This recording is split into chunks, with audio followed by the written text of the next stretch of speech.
Invité de Question d'Info, aujourd'hui Jacques Cheminade, le candidat, surprise, on ne va pas dire controversé, surprise. Et à mes côtés, pour vous interroger, monsieur Cheminade, Françoise Fressos du Monde, Sylvie Maligorne de l'AFP et Marie-Ève Malouine de France Info. Donc on a des choses étranges, C'est-à-dire, des tueurs fous. Préciser les choses. Bah, des tueurs fous et méthodiques qui tout à coup tuent. Non, pas du tout. Pas du tout. Je ne sais pas si vous en venez. Vous ne représentez pas grand-chose au niveau de la vie politique française. Hein, des idées et beaucoup d'idées sans doute. L'inspiration d'idées. Et alors on se demande. Une élection présidentielle, c'est une élection d'idées. Oui, bien sûr. Certains se disent, est-ce qu'il n'aurait pas acheté des parrainages de Jacques Cheminade? C'est absolument insultant pour les maires et je n'accepte pas qu'on dise des choses pareilles. C'est une question. On a vu ça dans la presse. C'est une question insultante. C'est une question de la presse qui est insultante. Non, vous avez combien de militants? C'est quoi le militantisme chez vous? On vous voit jamais autrement. Parce que vous voulez pas me voir. Oui, d'accord. Là, vous répondez à une question qu'on ne vous a pas encore posée. On va préciser les choses. Hein. Vous devez, je crois... Mais c'est le fond des choses. Oui, très bien. Je le dois à cause de ça. D'accord. En 1995, vos comptes de campagne ont été invalidés, on est d'accord, hein? Oui, tout à fait. Et donc depuis, il y a une... Ils ont été invalidés dans des conditions scandaleuses. Enfin, ils ont été invalidés, et donc vous devez 170 000 € je crois, au fisc. Hein? C'est ce qu'on appelle de la cavalerie, ça. Hein? Non, pas du tout. Non. Vous l'avez utilisé en 95, cette somme? Bien sûr que oui, il n'y a aucune contestation sur les dépenses. Vous faites quasiment pas de meeting? Non, on ne peut pas faire de grands meetings. Vous savez combien ça coûte, un grand meeting? Non, mais un petit. Même un petit, ça coûte de l'argent. On fait dans la rue, comme Montebourg, on va dans la rue et on interpelle, on parle aux gens. Donc vous arrivez à dépenser 150 000 € quand même, sans faire de meeting, en faisant des meetings dans la rue. En émettant des brochures, en ayant des petites réunions et mes voyages. Une question, vous avez juste des activités politiques pendant la présidentielle. Non, c'est pas du tout vrai. Mais on vous entend jamais parler. Que fait votre parti pendant ce temps-là? Vous ne venez pas voir. En 1995... Il n'y a pas grand-chose à voir. Pourquoi vous ne vous présentez pas à d'autres élections? Pourquoi vous ne vous présentez qu'à la présidentielle? En Bretagne, on a eu une liste régionale avec 90 candidats. On a eu 1% des voix. Pour une première fois, c'est pas si mauvais. Ça fait 10 000 voix.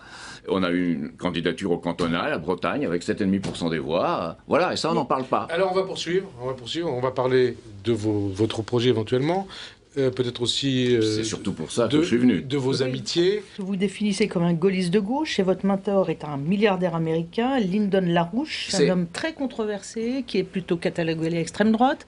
Vous avez développé des théories du complot. Vous disiez par exemple que Delors et Rocard allaient faire un attentat contre Mitterrand. Oh non, je n'ai jamais dit ça. J'ai absolument jamais dit ça. Ça, c'est un mensonge absolu. Je suis un ami de Michel Rocard. Comment aurais-je pu dire ça?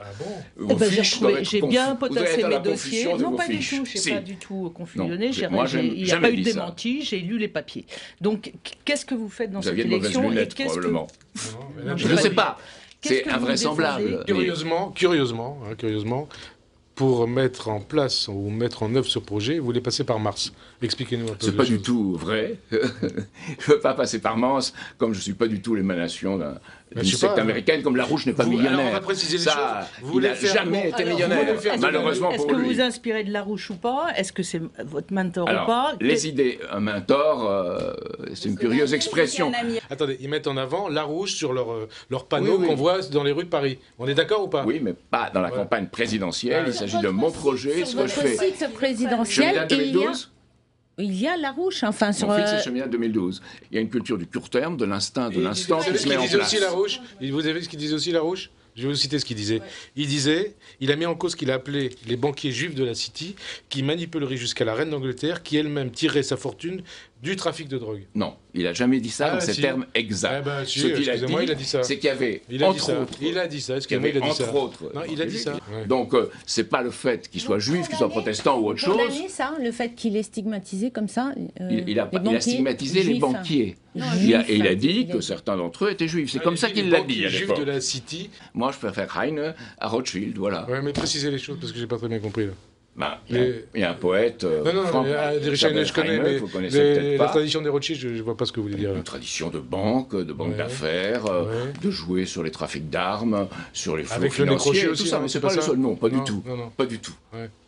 Si vous pensez que je suis antisémite, vous insultez ma famille qui s'est battue contre ce que représentait le nazisme. Et c'est une insulte, je pense que ça change rien. Si, pour moi oui, ça change quelque chose, pas pour vous. C'est vous qui parlez de... prononcé le mot spontanément, personne ne l'avait prononcé, c'est vous qui venez d'antisémitisme, c'est vous qui en avez parlé. Oui, c'est ce que vous dites, enfin. On n'en a pas parlé. Vous avez fait un parallèle entre la politique du président Obama et la politique de Adolf Hitler. On n'a pas très bien compris. Pas moi. J'ai dit, Larouche avait mis une moustache à Obama pour montrer qu'il y avait une dérive aux États-Unis. C'est scandaleux. Attendez, mais c'est ça, le parallèle. C'est une politique de triage de soins. Pardon ?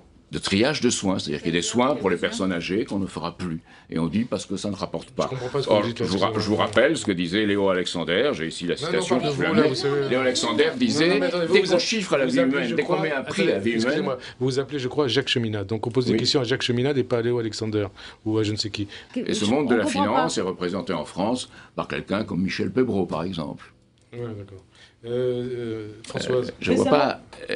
Je trouve votre façon de dire d'accord pas très courtoise. Non, mais je suis pas très courtois. Françoise. Récemment, complément d'enquête sur France 2 a évoqué des soupçons de dérive sectaire que vous avez réfutés. Mais la Miviludes, dans son rapport de 2005, vous a épinglé. Donc, est-ce que vous êtes une secte ou pas? Et les dirigeants actuels de la Miviludes disent il n'y a rien. Mais ils n'ont pas clos le dossier pour autant. Si, c'est clos. À la Miviludes, si.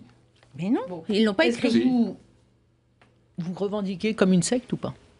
Qu'est-ce que vous... Pour qui me prenez-vous? Mais non, mais enfin, vous me traitez comme quelqu'un que je ne suis pas. Vous savez ce que disait Aimé Césaire, cette citation que je voulais faire au départ. Vous ne voulez pas écouter Aimé Césaire? Une civilisation qui ruse avec ses principes est une civilisation moribonde. Et nous sommes dans une civilisation moribonde avec ce qui arrive à Toulouse ou à Montauban. Et j'ajouterais, un journal qui ruse avec ses principes est un journal ou un média qui perd son honneur. Vous propagez des idées complètement farfelues sur Mars ou... Elles ne sont pas du tout farfelues. C'était les idées de John Kennedy et de la Russie dans les années 60. Donc il y a un lien entre le développement des pays du Sud et le fait d'aller sur Mars. Il faut d'abord développer les pays du Sud ou d'abord aller sur Mars? Vous avez parlé de ça aux maires que vous êtes allés voir? Oui, bien sûr. Et ils ont adoré. Ils n'ont pas adoré, parce que les maires ne sont pas des mondains comme vous. Ils ont aimé. Je ne suis pas une mondaine. Si. Non, si. Absolument pas. Certainement moins que vous. Non, moi je ne suis pas du tout mondain. Vous savez, je vis dans un appartement de 60 mètres carrés qui a été hypothéqué par l'État, donc je ne suis pas très mondain. Comment avez-vous appâté les maires?